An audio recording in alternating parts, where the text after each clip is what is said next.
beats, bars, and bourbon. The podcast with your dumb ass. End of the day, the culture is more important than anything.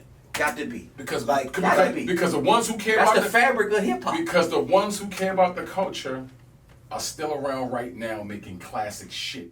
In the Molly Mall, Yeezy took the baton from Primo and Pete. Hey yo, that's the beat. Make us mark, got me sparked. That's a lot of fucking juice, bro. Faded off Basil Hayden. Hey yo, that's the drink. Oh, double, he bring the trouble. Beat Bulls and Steezel. The cocktail is lethal, so sit back and drink.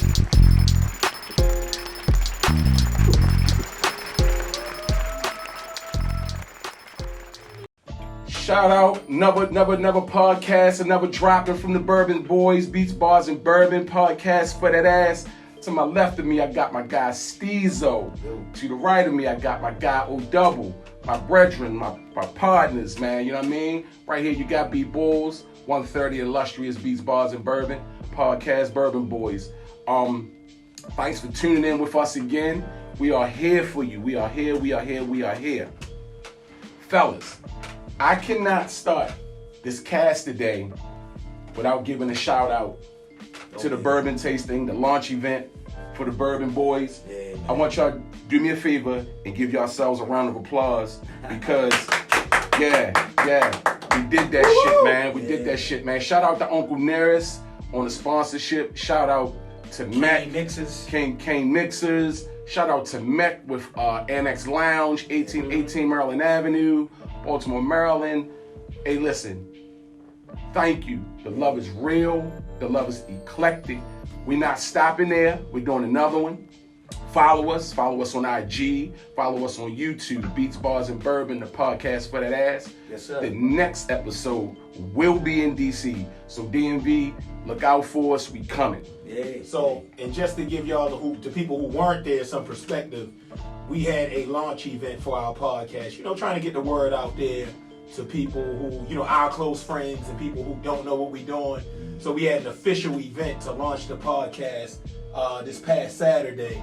And, we were joined by a lot of beautiful people in the house, a lot of our close friends. Beautiful people. And we had an amazing turnout. I think I would say that we didn't quite expect. I didn't quite expect to get what we got, and it was a pleasant surprise. The love was real. Josh Sonic on the wheels of steel, man. Josh Sonic. He actually killed it. It was a whole vibe. We turned Baltimore into London. Pretty much. I love it. It was crazy. The vibes was crazy. Yeah, man. And straight up, man. And listen, I just want to say, shout out to family, friends, and everybody that want to see us win. You know what I mean? Because y'all came out we had with our thoughts and we visualized what this event would look like, and it exceeded expectations. So, from the bottom of my heart, I appreciate everybody, man, and I'm looking forward to what's next for us. We got a lot of shit that's in store for y'all that I feel y'all appreciate, and we're gonna run this shit back, man. But just to kind of segue, you mentioned Uncle Nearest a little bit earlier. Gotta give him a special shout out. Shout out to Sean McDonald, man. Shout out. He the resident rep for Uncle Nearest here in the DC area. So, been working with that guy for a little bit, man, and he showed love. And specifically, I'd be remiss not to talk about the bourbon itself, right? Again, this is our namesake and likeness is Beats, Bars, and Bourbon. And one of the things that we discuss in depth is what we partake in when it comes to that pour. So Uncle Nearest, they sponsored us. They provided us with that 1884. You know what I mean? Which is their small batch whiskey. It's an amazing pour. And quite honestly, the master blender, Victoria Butler, is the mastermind behind that. If you don't know a little bit about the story, I ain't gonna take you away from this story, but I just want to share. Take their time and tell them about this goddamn story. Because they need to know this story. They need to understand. Absolutely. So those that don't know, Uncle Nearest is inspired by the godfather of whiskey, quite honestly. And if you didn't know, this is actually African American. Right? His name's Nearest Green. Uncle Nearest is his nickname. He actually, from Lynchburg, Tennessee, which if most don't know this, that's pretty much whiskey country. That's what it's known for when it comes to Tennessee whiskey. And Nearest Green was a master distiller, and is the only is the number one recognized African American master distiller when it comes to blending whiskey. Dang. right? Damn. He was the first hired master distiller for Jack Daniels. So what you know as the Jack Daniel taste, that is his craft. That's Uncle Nearest. Y'all That's got a Nearest lesson Crane's today craft. from my guy. That's I got Nearest a lesson Crane's today. craft. So, you get the opportunity, go out there and buy that whiskey, man. It's a hell of a pour, whether it be the 1884 or the 1856, which is a premium whiskey between 8 and 14 years aged. If you can get your hands on that 1820, that single barrel, holler at me, because I ain't even got that shit. And I love to get a hold of it. But, I'm a big fan of what they're doing. The movement is real. Fawn Weaver, who's the CEO of that company, they're doing things. Shout out to Kenny Burns from DC. And Shout out to Kenny Burns. With Uncle Nearest. On So, TV. I'm a big fan of that, man. And Just to add to what you're saying, with our podcast, Black consciousness is at the heart of what we do. So as we were doing the event, and I'm looking around, we got Uncle Nearest. We had Kane Collection, which is a black company out of Baltimore who does organic juice mixers. So we had the Kane Collection mixing with the Uncle Nearest, and it was just Awesome fantastic. blend. Awesome And blend. I just Awesome sat blend. back. I sat back and I looked. I was like, damn, this is super dope. We got a black company, Beats, Bars, and Bourbon, and then we're flanked by these other black companies who are providing services. Yes. And it was just a beautiful thing. It's kinetic. The energy is very, very, very kinetic, man. I swear it all comes together like Voltron or some shit, man. You know what I mean? For me, I appreciate bourbon different ways, right? And everybody has their own way of what they like to drink and how they drink it. So, I do it, whether it be neat or on the rocks or cocktail. Oh, you talked about Kane mixers and how we had the cocktail vibe going, and that was amazing. And I can appreciate, whiskey all different ways. Right now it's old-fashioned week. For a lot of folks that may not have known that, right? Elijah Craig is pushing it deep right now. That's another. Elijah Craig is whiskey, another good whiskey. brand, and I rock with them too. But if you haven't had an old-fashioned, give it a try. Maybe try it at home. You can look that up online, man. It's not listen. complicated. Shout out to Sweet Chick. Hey, Nas, you got a banger down there in Lower East Manhattan, brother. Listen, the old-fashioned, the Christopher Wallace. If you're in Sweet Chick, grab the Christopher Wallace. It's an old-fashioned, man. There's some shit in there, man. Take you to another land. Oh, I was just gonna say, in terms of the bourbon, right? The way I like mine is definitely in an old fashioned. I'm a big old fashioned guy. In fact, the first time I tried bourbon, 'cause I wasn't a bourbon drinker before I had an old fashioned. First, I had a Whistle Pig old fashioned, and I ain't never turned back. I ain't never go back. That's how you get initiated. Listen, I think you turned me out off of bourbon, man. I did. During my time of searching for a liquor to touch me, not get me drunk, not a hangover. Cause you were, what were you? Vodka at that time? Man, I was all over the place. I was all over the place. Yeah. All over the Trying to place. find yourself, right? Man. And then whiskey found you. Whiskey found me, brother. Whiskey found me, y'all. Listen, Beats, Bars, and Bourbon, the podcast for that ass. You know what I mean? We had a incredible versus battle about a few days ago. Yeah. Two iconic MCs, the Blastmaster, KRS-One, Knowledge reigns supreme. Knowledge reigns supreme over nearly everyone. Yeah. And Big Daddy Kane, long live the Kane. I mean, Big Daddy, his resume speaks for itself. And these two older gods clashed at Barcley Center, and it was an amazing event. Yeah, in Brooklyn. Amazing event. And I wanted to hear you guys' take on the whole thing. I guess go ahead, Steve. Yeah, I mean, listen. I'm gonna just say this much, and I may be kind of getting out of the lane of what the intent was around this particular topic, but I gotta kind of speak my piece to it.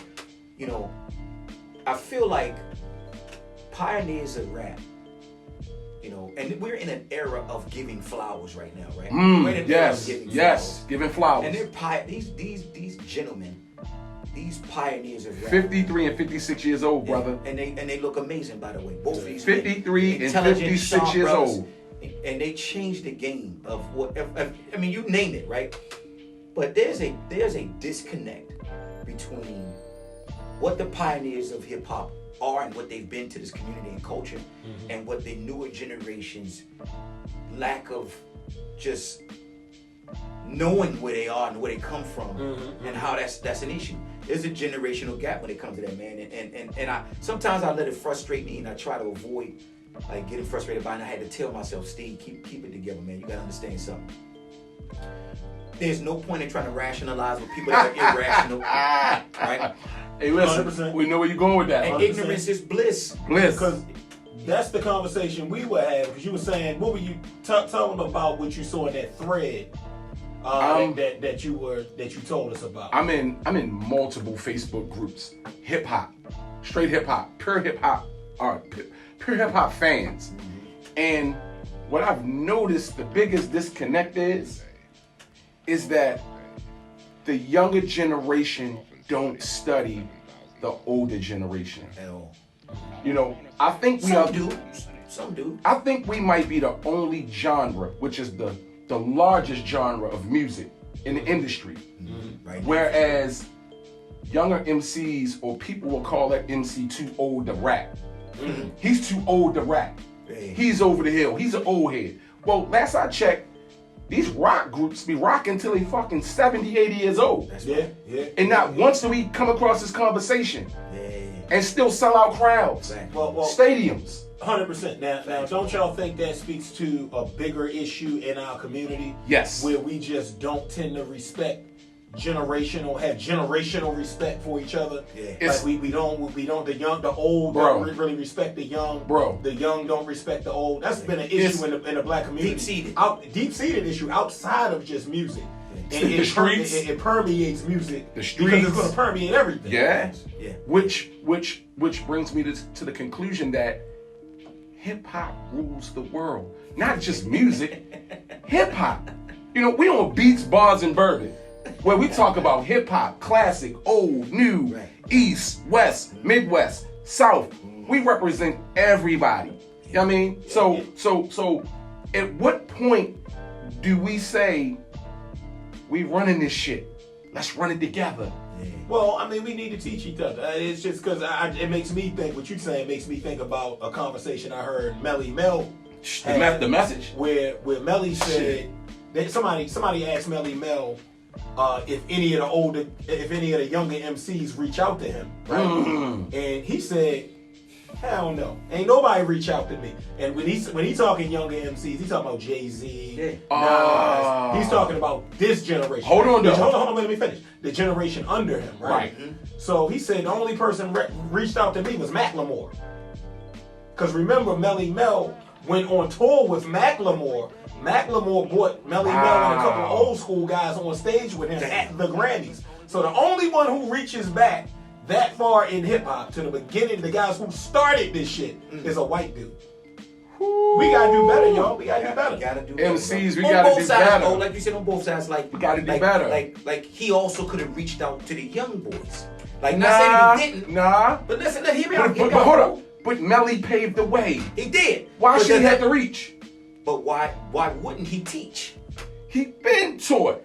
No, listen what I'm He saying. paved the It ain't ground. about reaching, it's about teaching. Right? Melly don't have to reach for help.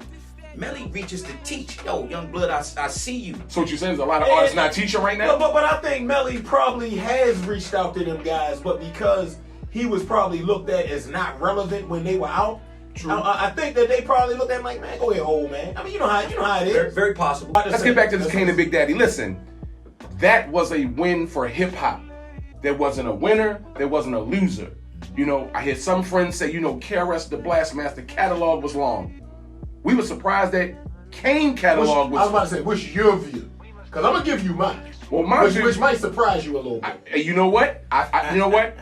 Listen, 13 years old. 13 years old. This guy was a KRS-One fan. No doubt. No doubt. I was a Big Daddy Kane fan. 13, he's not lying. He's 13 not years old. exaggerating. This part of the segment is one-sided. By the way. Listen. We chose sides as 13-year-olds. 13, I was He was Kane. Kane. Smooth Slick, suits. smooth. Kane, scoop and scrap. KRS-One, meet edutainment, boombastic. You know what I mean? Like gifted lyrically. So the shit happened, and I said, oh. How y'all niggas wasn't watching that shit together, yeah? I said, oh. You're right. I said, oh. Hey. I said, oh. Blastmaster is going to kill my guy. He did. I'm afraid my guy's going to come out in a silk suit and get murdered. And they came out in a motherfucking boxing robe. Unfortunately, Kane came out real debonair and dapper and did his motherfucking thing. He did. Did his motherfucking thing. Shout out to King Asiatic. Nobody's equal. Kane. All right. Here's what I'll say about it. Okay. I thought KRS-One was gonna Annihilate. wipe the floor with Big Daddy Kane because KRS-One catalog is bigger than Big Daddy Kane. You know, it gets back to what you curate for that time you're gonna perform. It does. Damn, And curation is for that time you're going to perform. 100%. And what I saw, what I noticed when I watched it, Kane was more prepared than KRS-One was. I think they both were prepared. No. Here's what I mean. And there was some tension out that motherfucker. Here's what I if y'all mean. didn't notice with the DJs and the rapping, there was some tension. We've all seen KRS-One perform. Right. That wasn't his best moment. That wasn't. was not his best performance. It wasn't. Like, I think he probably thought like we thought. Like, this is fun. fun. Well, I think he thought it was gonna be easy because Kane don't got as many records. But what Kane did, Kane came out that motherfucker. He came out and he exercised. He was strategic. Yes. A lot like Jadakiss was exorcism. strategic. You know what I mean? So I think that balanced it. Like, because I still think the audience obviously knew more KRS-One songs. They did. He didn't even have to sing the songs because the audience was singing. So funny we say that. In some of the hip hop groups, they were saying KRS breath control wasn't as great because he was allowing the crowd to sing too much of his rhymes. Where Kane was just going bar for bar for bar for bar. He wasn't tossing that mic to the crowd asking for no participation. He wanted to murder that shit like he was back in '88. Let me say this then. On Raw. Because this is a subject to y'all that don't know. These my brothers, man. They go deeper into the hip hop catalog than I do. In all honesty, he go deep. Cut it out. But y'all go. We just old. just go ahead and say it. They a couple years older than me too. We just old. But it ain't just that. They just go deep. Like you said, since 13.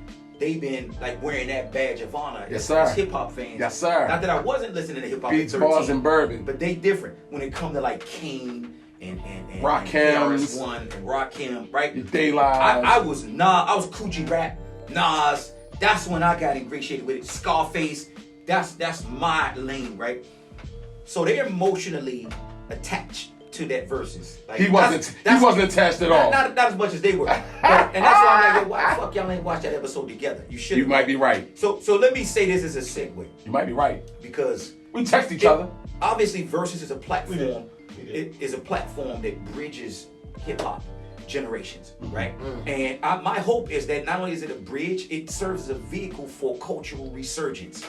Yeah. That's my hope, right? To where the younger generation and the older generations start to appreciate each generation's music. Like, honestly, old heads didn't see Soulja Boy in Bow Wow, but it was a lane for them. It was a lane. Yeah. Just like it was a lane for the old heads. But it's funny that you say that because guys like me and my brother O-Double, back then, we weren't just listening to conscious.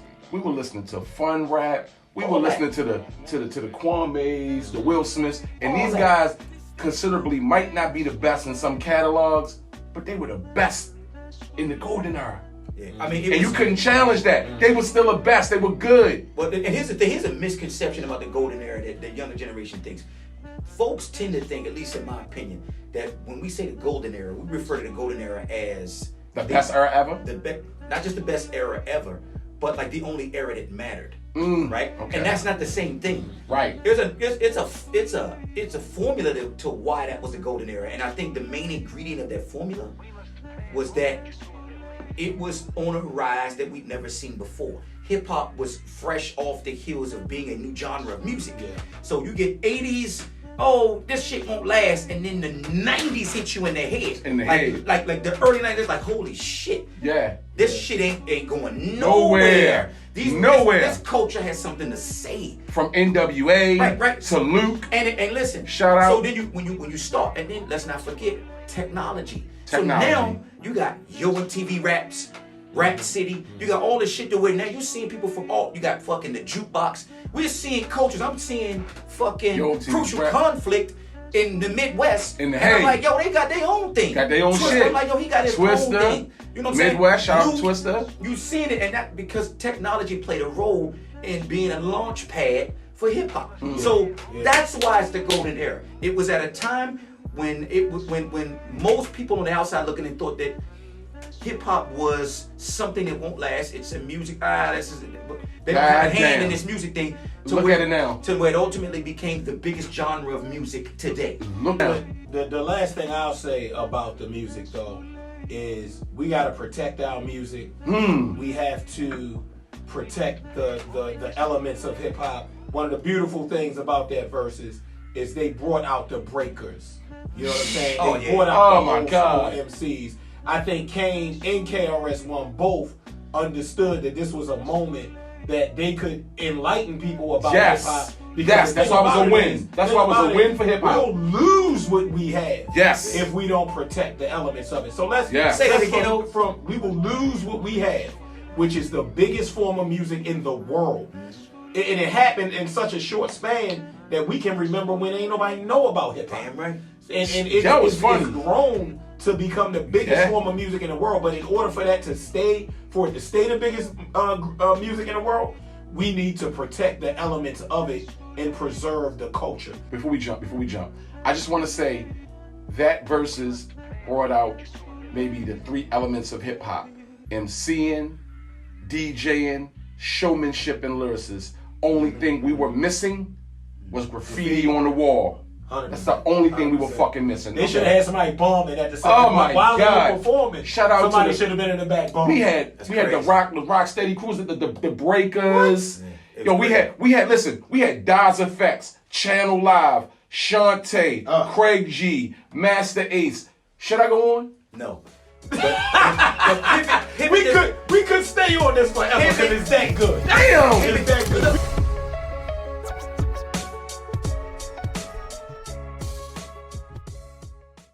Vintage vinyl. Let's pivot to vintage vinyl. Let's talk about something. Now listen. So when we say vintage vinyl, let me clarify. Vintage when you vinyl. hear vintage vinyl, you think old, you think classic, but it's also timeless. Timeless. So vintage vinyl doesn't necessarily mean something that's from the old school. It just means something that's timeless, which could be something old school, or it could be something now that you can foresee. This is gonna be a timeless track. This shit ain't going nowhere. You're gonna be listening to this shit 30 years from now. Some of the shit out here you don't even want to listen to 3 months later. Bro, listen. We all collectively, as a crew, we always do a segment of vintage vinyl. We might be leaving a bar, we might be in the whip, we might be in the stew, we might be anywhere. We just get that feeling where we need for y'all to understand that the music that we giving y'all is the vintage vinyl, meaning the timeless shit, man. It reminds you of a time, place, what was going on. Was I in college? Was I with this girlfriend of mine that I love? Listen, we bring the feeling. Beats, Bars, and Bourbon, we bring the feeling. The vintage vinyl session is just that session where we touching and we blessing y'all with the music that we encountered, the music that we love. And some of this shit might not even made an album. Might have been a B-side. Might have been a freestyle. You know, might have been some shit just off the riff. I think that's a good way to put it too. Because it don't need to be mainstream to be vintage.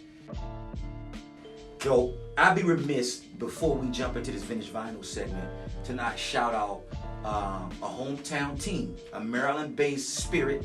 You might know this individual as the owner of Under Armour, and he also owns Sagamore Pendry, which is a hotel that's in Fells Point, right out in Baltimore, in the harbor area. Super dope spot. And he also has a spirit that's a popular brand. As a matter of fact, if I'm not mistaken, Kane Collective also has a relationship that he's doing some stuff with. I won't get into all of that, but what I wanted to shout out was what we were sipping on today. So this pour today is a Sagamore Spirit Rye, right? So it's a rye version for those that don't know. Whiskey, bourbon is whiskey, rye is whiskey, right? They're all whiskey. So this is a rye whiskey, Sagamore Spirit, that's out of Maryland.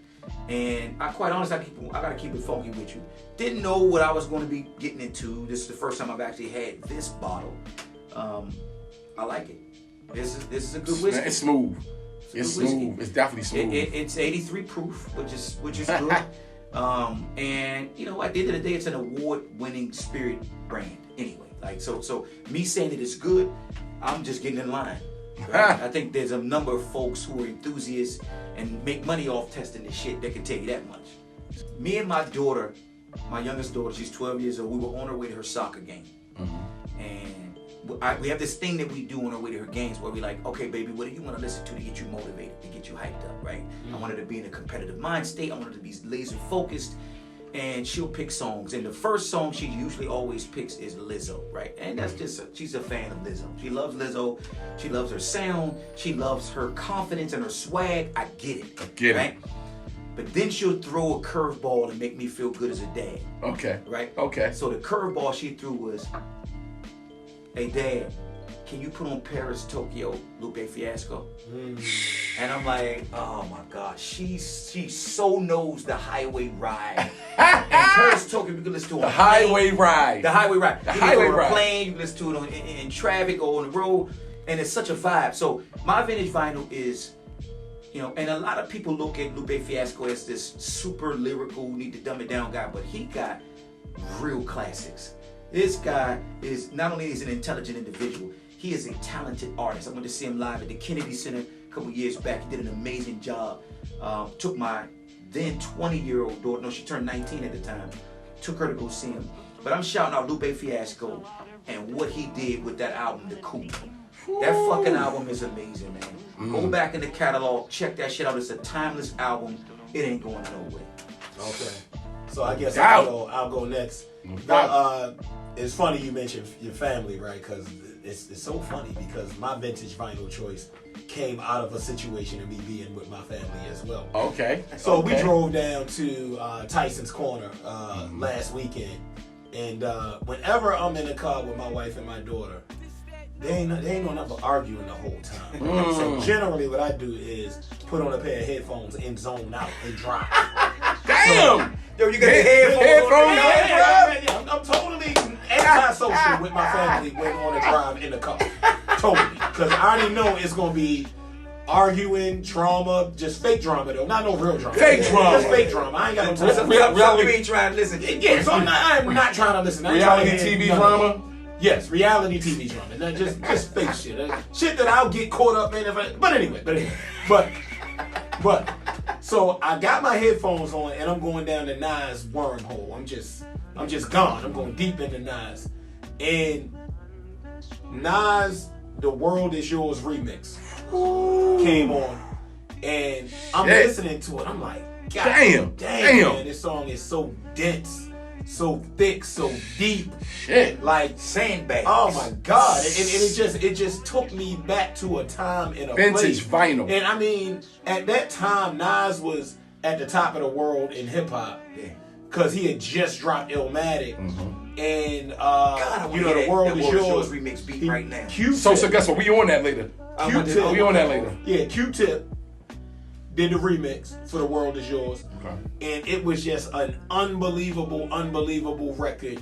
I mean, some of the bars that he spit were the same as in the original version. Yeah. But then he switched it, murder paragraphs, some mysticism. He switched it up and just took it somewhere else at the end of the song.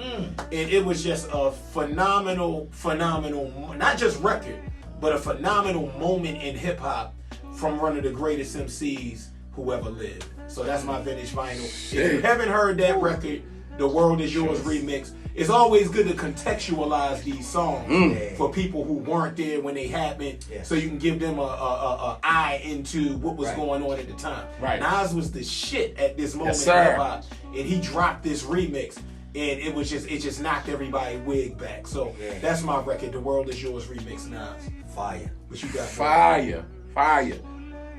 Man, y'all guys like fucked me up just now. But we know you got something. I'ma stay on course. That mean ass fucking low fucking me. Thank you, right brother. now, Thank you, brother. Thank you.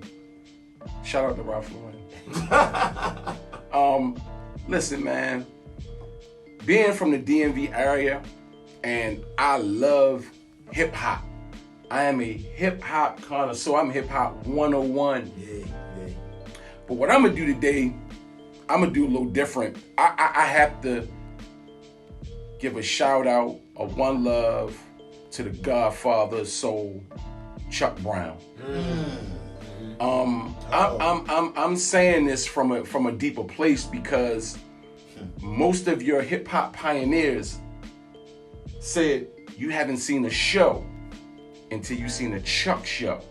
Chuck Brown, if y'all don't know what I'm talking about. Godfather DC of Go-Go. Go-Go. Run DMC told Dougie Fresh, you want to be a better performer? You want that funk? You want that soul? I'm going to guide you in the right light, my brother. Go to a Chuck Brown show.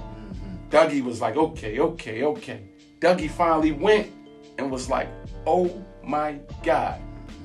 Brother, my brother, HBCU, Morgan State University, homecoming weekend. Shout out to the HBCUs. Homecoming. My brother's from DC. I'm from Baltimore, Maryland. My brother said, listen, I want you to go to this go-go with me. I said, pots and pans. I remember this. Pots and pans, drums. I don't want to go to that chick. So, I go to the go-go with my guy. I'm going to tell you right now, I'm giving this shout out to Chuck Brown because I ain't never seen ladies get down on the floor like that before. And I'm talking to all y'all out there. I am a go-go guy now. And I am from Baltimore, Maryland. I love hip hop. But shout out to him, man. And that's Chuck proper. is the shit, man. That's proper, The bro. shit, man. That's proper. Like Talk to me, the shit, man. And you know what's crazy is you giving a shout out to Chuck Brown. My father told me, he was like, as a matter of fact, my mother told me this. She said, oh, Steve, your father used to be around Chuck Brown all the time. Like, we know you was a little sonny. He used to be playing. I'm like, for real? Like, these are memories when you're so young, you don't even remember. But, they knew Chuck, and I'd be around when I was a young kid. But being a kid from DC, go-go's in my blood. But, it's crazy because you gotta experience go-go live. Jesus Christ. Like, that's one of the things that I'll say, like, for me, because I love hip-hop. I would much rather listen to hip-hop over the radio. It took for me to see it live. Yes. For me to love it, understand it, dig it. And you know what makes sense about that? Think about the instruments.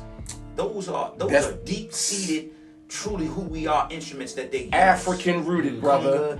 African rooted. Ancestry feel. Yes. You know what I mean? It's an experience to where when you're there live, and we are musical people, period. You get a vibe, you're like, yo, this is crazy. So I mean, like, my first days of go-go and all of that. I've never been a radio go-go guy. Brother, his name is the Godfather of Soul. Yeah. He's the Godfather of Soul, The only other Godfathers I know is James Brown. Yeah. And people respect that name, the Godfather. Yeah. R.I.P. The Godfather. His name was the God. When it comes to music, there's three Godfathers I recognize. Who's the third one? James Brown, Chuck Brown. James Brown, Chuck Brown, and come on now, Gil Scott Heron. Shit. Those are the three Godfathers. The Godfather. Okay, all right, okay. But I mean, listen. The Godfather. I digress.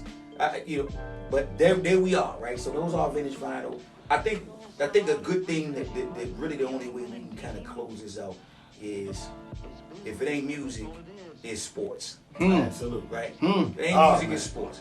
So for me, one of the things I want to talk about that I'm excited about is the fact that we got NBA basketball back.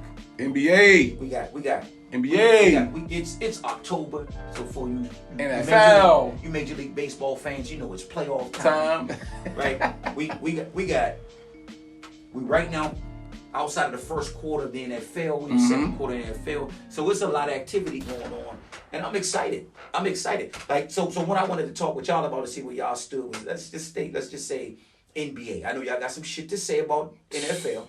Save them Lamar Jackson comments to hold on, time out. We're not gonna jump down there just yet. Okay. Just speaking NBA, what's got you the most excited right now if you're like looking at a team?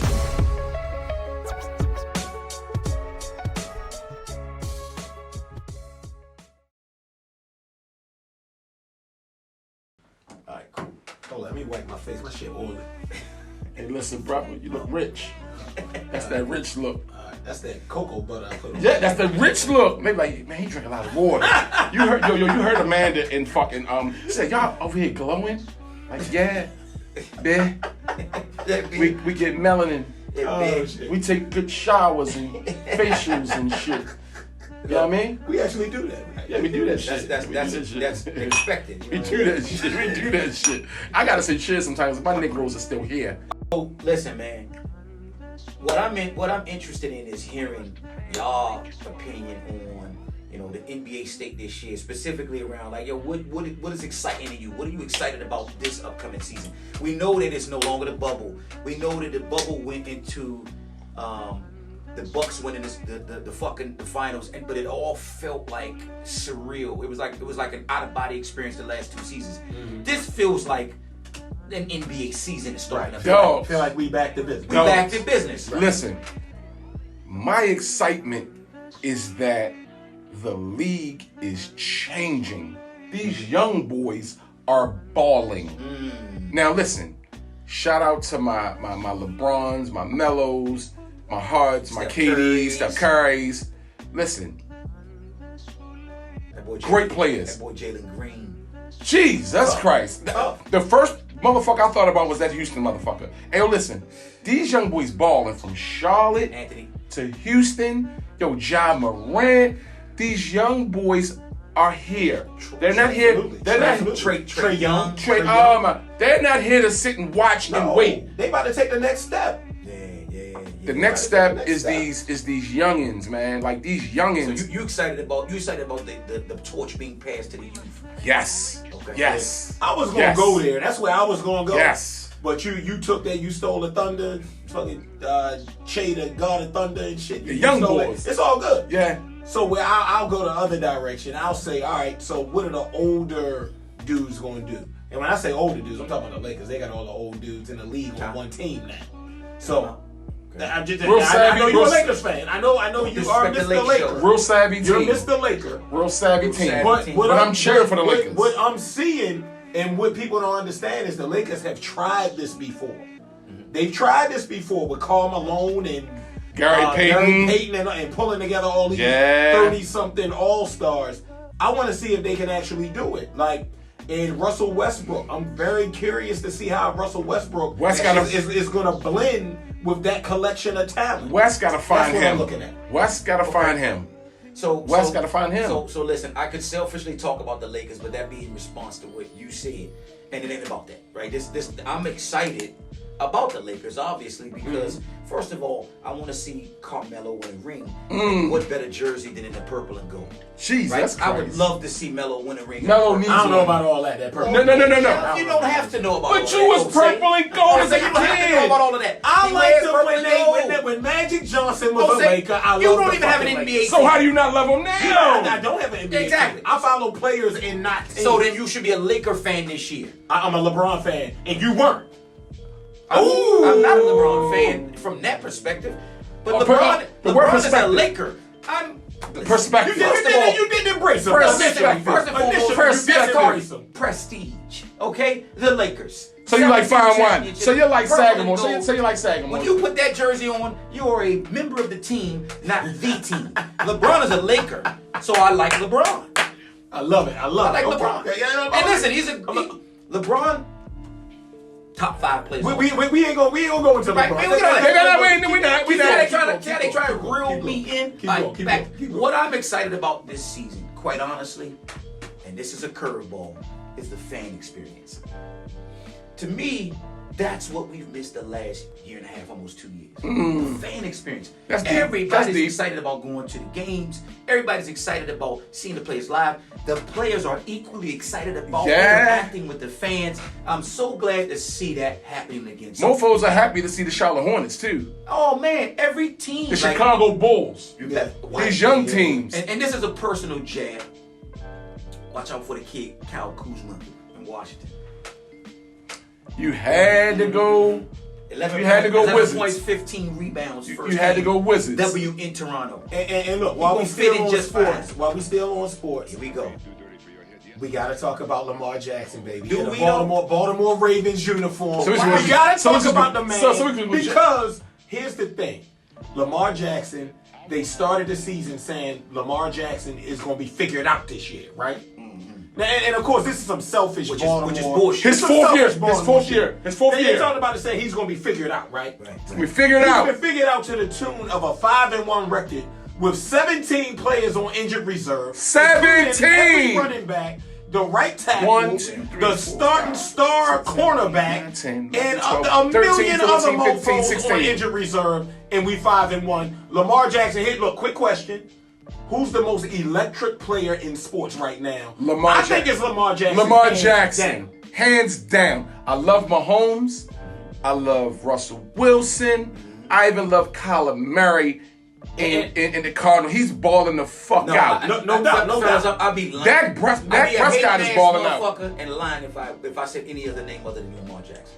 Jesus Christ. He's the most electric player in the NFL. No question. And the boy bet on himself. That motherfucker ain't even got an agent. His mama, man. His mama. Woo! Shout out to mama. Shout out to mama. Mama. Shout out to mama. We love you. We know you care more about your son than any of these fuck ass Asians out here. We know that.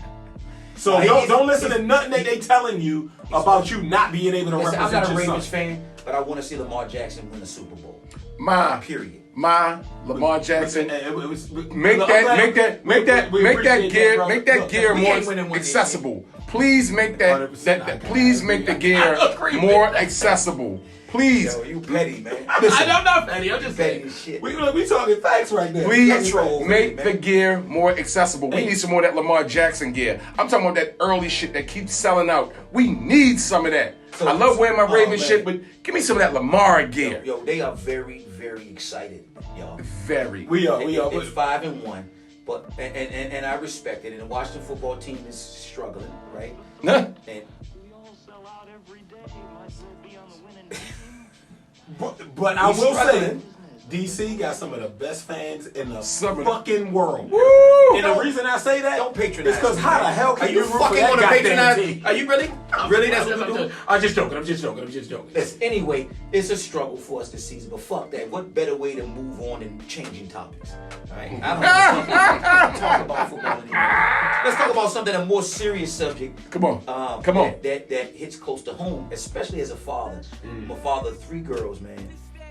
And their age ranges, appreciate it, man. They're 20 years old, 14. My 14-year-old will be 15 in this month, and a 12-year-old. And this is a subject that's close to heart, man. And I gotta give credit to my brother Osei. He felt it would be a great subject to touch on. Brandon, I know you're not a dad, but you're a dad to all them goddamn girls you coach. You know what I mean? What you've been doing for years. Absolutely. You feel what I'm saying? And you're a father, man. So fellas, I wanted to jump into this topic, and you the one that said it's something that we need to touch on. It's only right that you bring it home. Yeah, for sure. So we talking about body image, and we talking about women who are, for lack of a better way of saying it, who are altering their bodies through surgery. That's a huge deal. And you know what? I can remember a few years ago, maybe about 4 or 5 years ago, where you would see these women with like the fake asses, and it was an anomaly. It was just like it was like one every now and then. That's real. Like, really, you went and did that? Yeah. You know what I mean? But it's gone from that point to the point where it's totally normalized in society. Like, it's a regular thing. Changing your body, altering your body. Of course, back in the day we had plastic surgery. Women would get breast augmentation or whatever. But that was way back. Or post war. Soldiers came home, there was work done, plastic surgery. Yeah, for sure. The root of it was more out of necessity. Right. Or because the deformity was so much like, how can we at least make you feel normal? Right. And it's only metastasized. And I say metastasized for a reason, because I feel that shit is in that vein.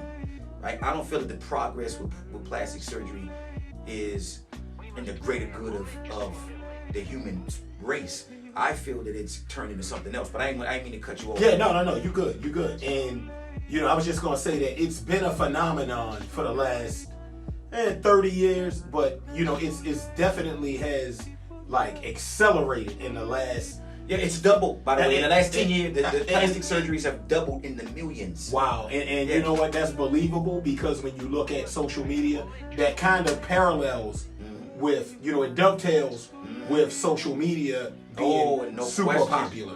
So now people are seeing things on social media and now they're saying, I want to be like this and be like that. So what I wanted to talk about is, you guys' feelings on, body augmentations and, particularly women. I mean, men augment their bodies as well. That's a thing now. That's definitely. Who's got fake abs? I got. Yo, they do. I seen they doing the femurs now. Listen, dudes is, fucking getting taller. You've Bro. been 5'8" your whole life. I saw a midget. Femurs to be 6'2" is a different. Yo, no hold doubt up, time about out. it. No doubt. Yo, no bullshit, man. Midgets. Yo, no bullshit, man. They bringing them up to like 5'1", 5'2", 5'3". Y'all laughing. Midgets This coming shit up. is yo, midgets coming up. Like, yo, this shit getting real out here, man. Shit getting real. Midgets is turning into Tory Lanez now. Bruh. Yo, 5'3" is tall as shit if you want. Listen, no. Like, you bragging. Hold on. No, you talking listen. to women like, baby, I'm 5'3". First of all, I ain't a midget. No, First of all, I ain't a midget. no diss or belittling of anybody that's of smaller stature. Yo, you know what I'm saying? But they've came out with this augmentation is real. Augmentation of making midgets like regular size, like normal size. I'm kind of not mad at that, to be honest with you. I'm just saying, like, this shit is like all over the world right now. It is, bro. But on a serious note, on a more serious the body note, imaging piece. What you think, bro? Like ladies, I just feel like. And time out real quick before you jump into that. I know the it seems that we're referencing women, like this is a woman's issue or a woman's choice, however way you want to take that. But it's not just that. But let's be honest, statistically speaking, we are men and we're speaking. Predominantly, it is women that do body augmentation. Numbers and it's societal pressure. So it's not that it's just that women want to go out and do it. It's the pressure that men are putting on women in a lot of cases that's leading them to do it. So hold up. Is it men or is it the image of social media? And I'm seeing. Oh, it's less men now. It's less about men now. That's a great point, Brandon. It's less about men and more about the social media influence on what defines beauty. And fellas, I say this to say, with no disrespect and no disregard, I don't know too many men going and like changing their penis sizes to appease. No.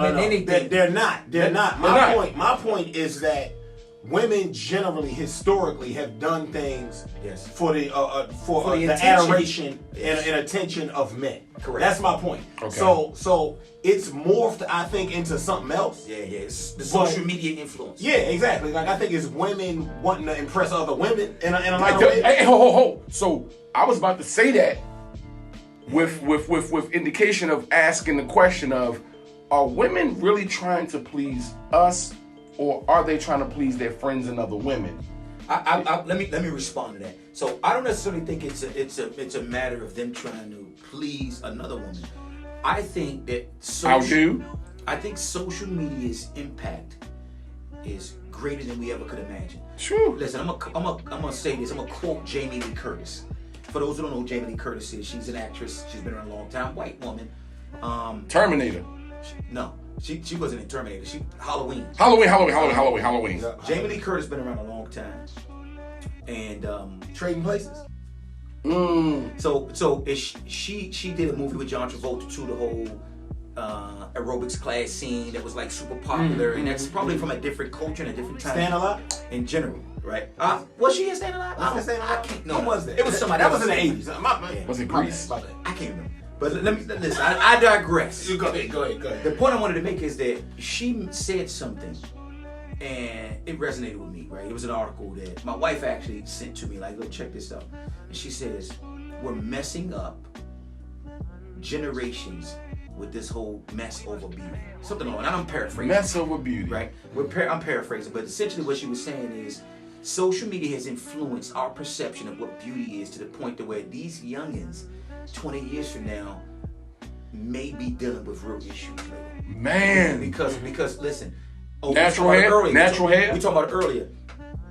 yes, we had augmentation, body augmentation and things of that nature, and we also had, oh, I want to look like this and I want to be like them. Like the whole I want to be like Mike was a real thing and all of that. The difference is we had TV time, right? Most of our days were spent not in front of a fucking television. No. Today kids carry around televisions in their hand. Yeah. They can fucking look at what they want to be and want to be like all day long. And guess what? It's a fucking algorithm that creates that experience. Yes. That is manipulation of the mind. And that's why I have a problem with body augmentation today, is because it's now being manipulated to the point where it's all about economics. They don't give a fuck about what you feel about yourself 20 years later from now. And why would they? Why would they? That's America. Yes. Right? And lastly, my daughters, back to bringing it home. When my daughters, and we sit down and we have our conversations and we do this, try to do it as regular as possible, because I want to stay in their head and what's going on with my babies. We sit down and we talk about it. The first thing they say is this, and this is where that shit gets tricky. Women can do what they want to do with their body. Daddy, you have no voice in the matter, which is true. I have no voice in the matter. But when did it become an objective outside discussion, right? Not subjective. An objective outside discussion about, hey, listen, do you feel that something's wrong with you and that's why you're doing body augmentation? Bam. Do you feel insecure? Is there something wrong with you? Not is there? Because nobody's saying that. Do you feel like there's something wrong with you based on what you perceive as what you should look like, and that's why you're doing it? That's the root of the conversation that I want to really dig into when it comes to this subject. So if you're at home and you're listening, discuss that.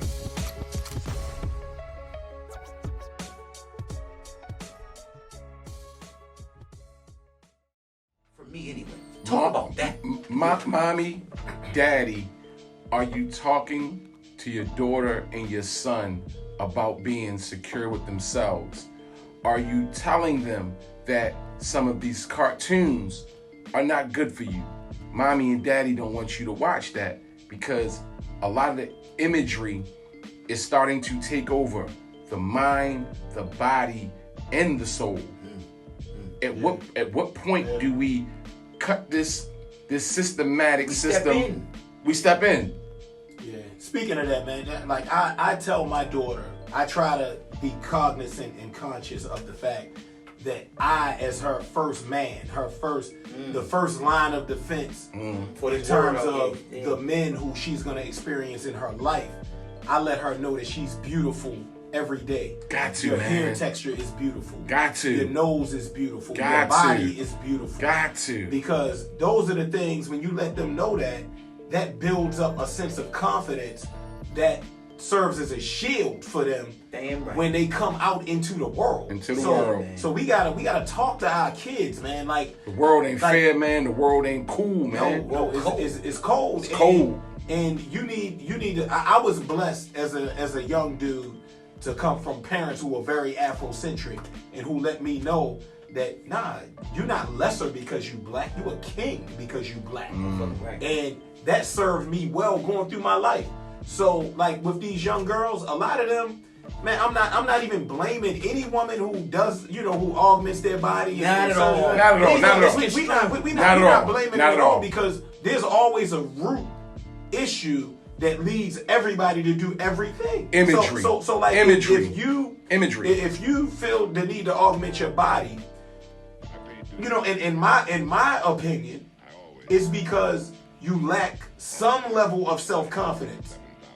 And if you lack self-confidence, there's a root in that lack of self-confidence. Mm-hmm. So, we got to start looking at the root of these issues. So find the root, work on the root, instead of letting the root run you and control you. Yeah. Because we seeing a lot of young ladies who we feel like you didn't need to do anything to your body. Man, and that's beautiful. Ran to DR, ran to Miami. You know what's funny? Like, I almost got Instagram, right? This is what, sometimes I try to take a bird's eye view of like the Instagram algorithm. Mm-hmm. And I'll look at like the main page. And I'll just be like, yo, what the fuck have you been looking at, Steve? And I'll just look at the algorithm. We all say that shit. I'm like, I got this workout shit going on. I got this big booty thing going Big on. booty thing going on. Yeah, Sneakers, I got sports. sneaker thing going on. I got this foodie shit going on. Yeah. And I'm like, yo, they really trying to figure your boy out, man. Yeah. They really Yeah, trying bro. They really trying to like Yeah, bro. invade the space up here. So They got me. They want to get me. So hold up. You fellas do know that Facebook is trying to take things to the next level where everything is going to be virtual. Where I could be in Baltimore, but I could be with you in the gym. Or VR. Or whatever that shit is, man. They about to step this shit up to the next level where you're never going to miss your friends because virtually you're right there with them all the You know time. what? I'm so glad you said that. I almost slipped up and said the wrong shit to my daughter in the truck the other day we was riding. She said, Daddy, me and my friend are gonna be pen pals. I was like, girl, why you gonna be a pen pal and write letters to your friend and she 3 miles from you? And then I stopped and I said, you know, that's an amazing idea. God damn, right? I said, it's an amazing idea. You should write a letter and send it to your friend. In the mail. Can you imagine the excitement when she opens the mailbox Stamp and everything. gets a letter from you? Absolutely. And when she opens it and she takes the time to read it, what it means to her, please do it. Her older sister in the backseat said, I think I want to do that too. She never wants to do what her little sister wants to do. The little But sister. that's how dope That's that deep. idea That's deep. was. That's deep. You know what I'm Damn. saying? Yeah. So as much as technology is driving the nation and driving the globe, take a step back and do some shit that's classic. So hold up. Cause come on, just imagine. Receiving a You letter get- in the you- mail. You go to the mailbox, and you got nothing but fucking advertisements. Cause now everything you get in the mail is like trying to get you to do some shit, bills, this and that. A letter from a friend that's 5 miles away, just to touch base. Just Damn. imagine.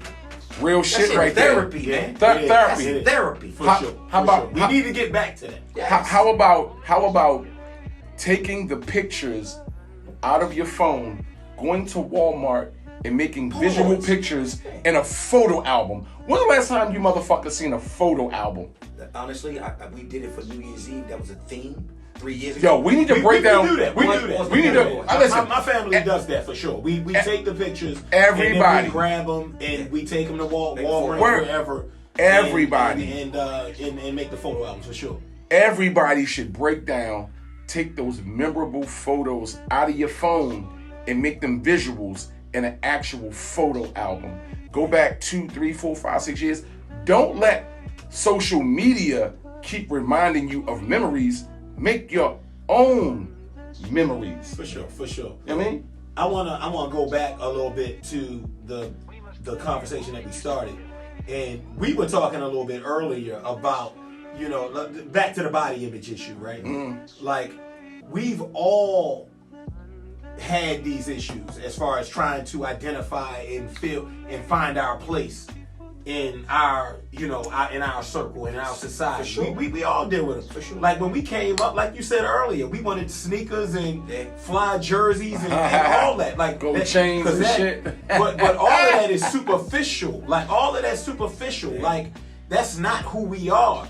But because of deep-seated issues that we all got inside of us, Right. we had to find something to identify with in order to make us feel like normalized in society, right? Yeah. So and when you can look at the body issue thing the same way, It is, sir. it's like a modern version of that. Like For sure. it's what we did on steroids basically, because Yes. we augmented our clothing. They're augmenting their physical bodies. The physical being. know what I mean? Everything's always 2.0. Exactly, but the root is the same. The root is the same. The root is about value. The root is about value and not knowing who Yeah. you are. So what we got to do is we got to do a better job of instilling that level of confidence in our babies. That's right. And letting them know who they are and who they are is somebody. Yes. You don't have to go over here and see Mr. Surgeon in order to be somebody. And listen, man, it's a great way to close that out. And I can only quote the great, legendary, rest in peace, Old Dirty Bastard. Oh, Wu-Tang is for the babies. Osiris. Yo, listen, man. That's it for us today. We're going to close this episode out. I appreciate every one of y'all that tunes in and checks us out. Beats, bars, and Check bourbon, us out on the baby. YouTube channel, Beats, Bars, and Bourbon Squadcast. Go to Instagram, Beats, Bars, and Bourbon _podcast. We on TikTok. We on TikTok. Listen, follow your boys, man. We just want to rap to y'all a taste just sometimes. Rap a taste. We out. Just a little bit, man. Make sure you keep the ESPN joint. I hope you caught that shit. That was perfect. Yo, fellas. Magic. Nah, that was a good look. Listen, we seasoned now, y'all. Y'all don't even understand we seasoned.